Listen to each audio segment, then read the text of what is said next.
Enfim, eu quero trazer para vocês uma reportagem da G1, que é extremamente curiosa, a fala da Miriam Leitão.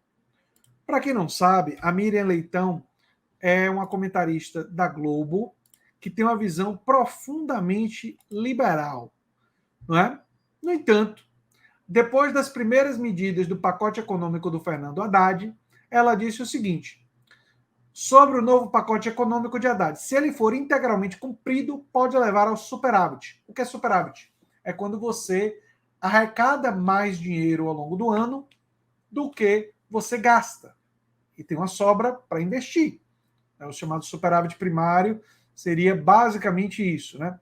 O Brasil, hoje, por causa dos desmandos do Bolsonaro, o rombo, a PEC do estelionato eleitoral, aquela PEC que foi aprovada em cima da hora da eleição para injetar uma quantidade absurda de dinheiro e tentar fazer o Bolsonaro ganhar a eleição, inclusive apertou a disputa, né?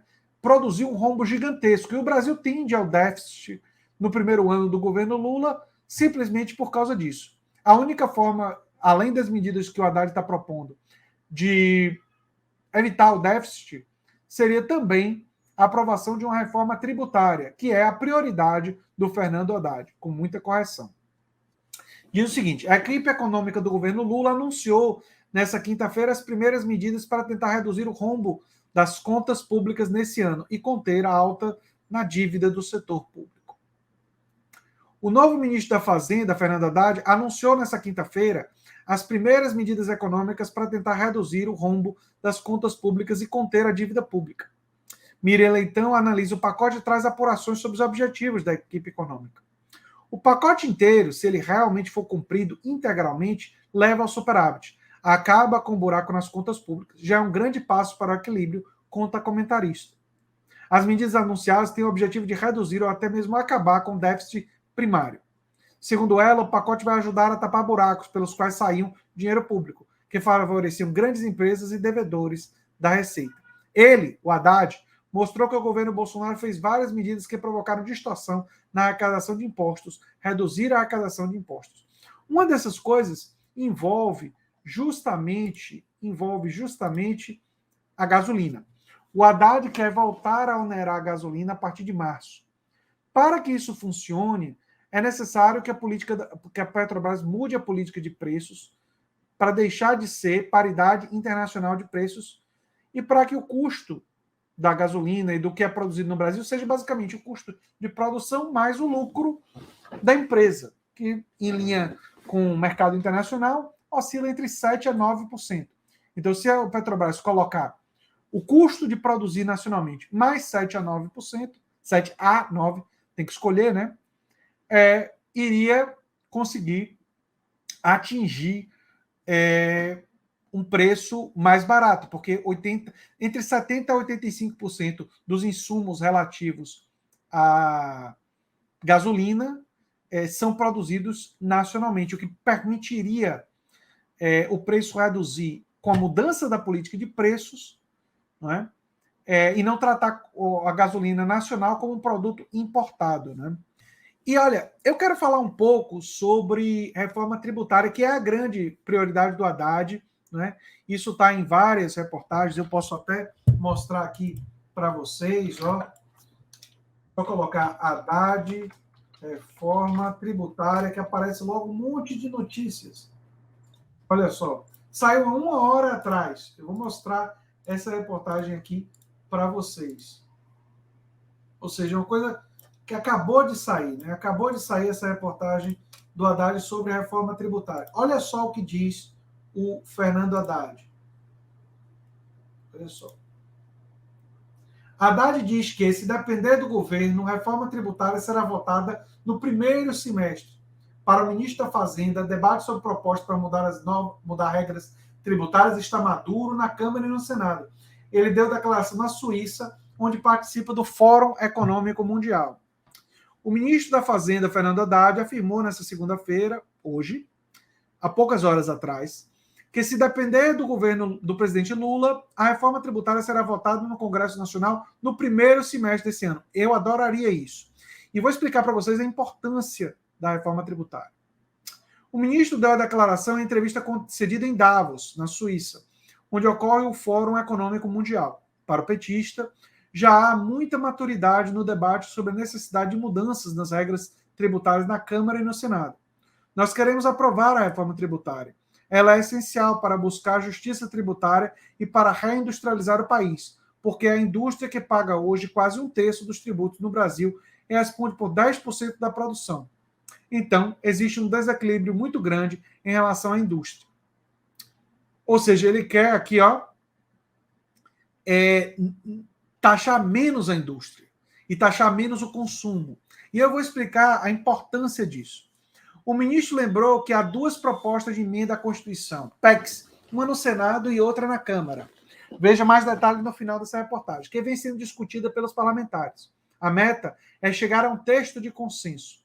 Há uma discussão que já aconteceu, tem muito debate que já se realizou, duas propostas que estão chamando a atenção dos parlamentares, e nós entendemos que o caminho é chegar a um texto de consenso. E se depender do governo, nós vamos votar no primeiro semestre a reforma tributária.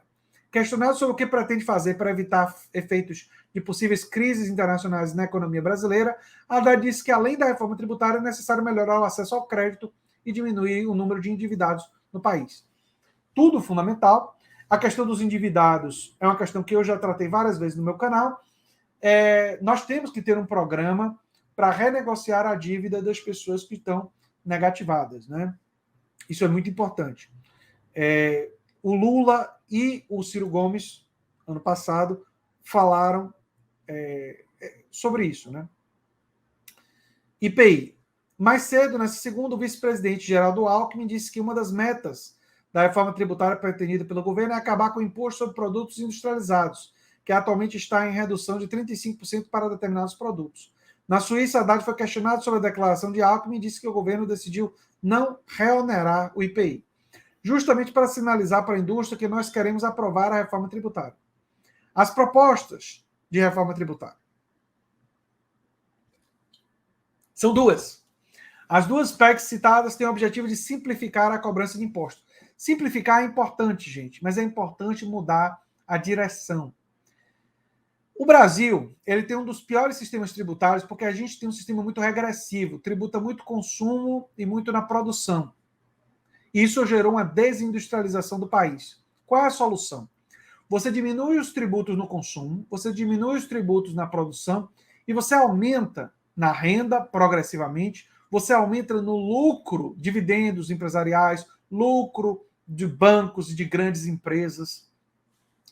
E quem ganha muito dinheiro pagaram uma parte um pouco maior para o país. O que faz sentido, porque esses que estão ganhando muito dinheiro usufruíram das estradas, e eles não construíram as estradas, usufruíram das estruturas dos aeroportos, eles não construíram os aeroportos, estão usufruindo da legislação, estão ganhando esse dinheiro com a participação da classe trabalhadora brasileira, com a participação do cidadão brasileiro. Então, nada mais justo do que parte do dinheiro que eles ganham, além de ir para eles, fique no Brasil para ser reinvestido, né, pelo Estado em áreas prioritárias, né? A proposta em análise da Câmara foi apresentada em 2019 e estabelece a substituição dos 5 tributos, o PIS, COFINS, IPI, ICMS e ISS, por um só, Imposto sobre Bens e Serviços, também é conhecido como Imposto sobre Valor Agregado, o IVA, né? Que segue o modelo do Imposto sobre Valor Agregado, IVA, o que eu acabei de falar. A PEC foi apresentada pelo deputado Baleia Rossi, com colaboração do economista Bernardo Api, diretor do Centro de Cidadania Fiscal. Essa é a reforma que o Haddad apoia. O Bernardo Api é indicado pelo Haddad para cuidar da reforma da Previdência, ou da reforma tributária, mas eu entendo que essa simplificação, embora importante e correta, ela é insuficiente. Essa é a minha opinião. No meu modo de ver, simplificar é importante, reduzir a tributação na indústria é importante? Mas tem que se reduzir a tributação no consumo e deve se aumentar na renda, no lucro de bancos.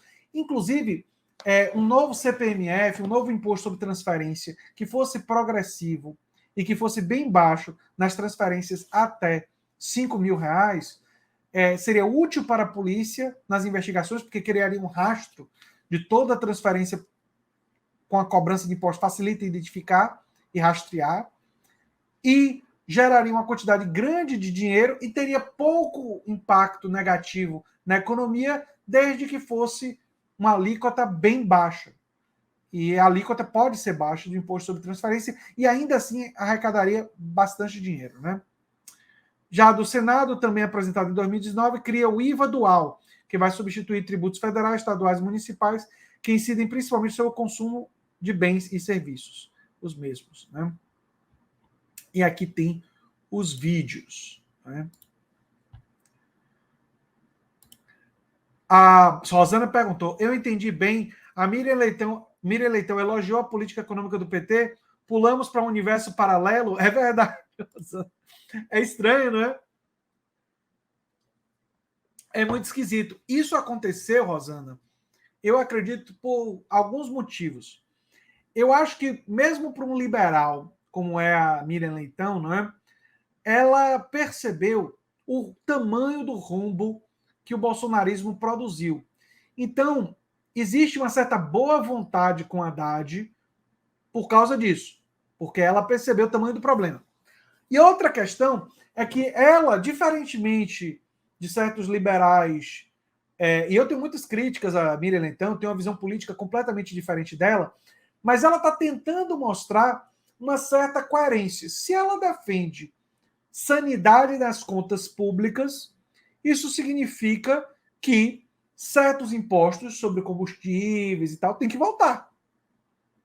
Se ela defende sanidade nas contas públicas, significa que evitar que determinados buracos tributários que beneficiam empresas têm que ser feitos. Então, é o mínimo de coerência. Agora, não sei se ela teria a minha posição, aliás, com certeza ela não teria a minha posição de defender que parte do investimento público fosse destinado a fomentar cooperativas radicalmente democráticas, uma iniciativa de ampliar a democracia nos espaços de trabalho, nada disso, né? Obviamente.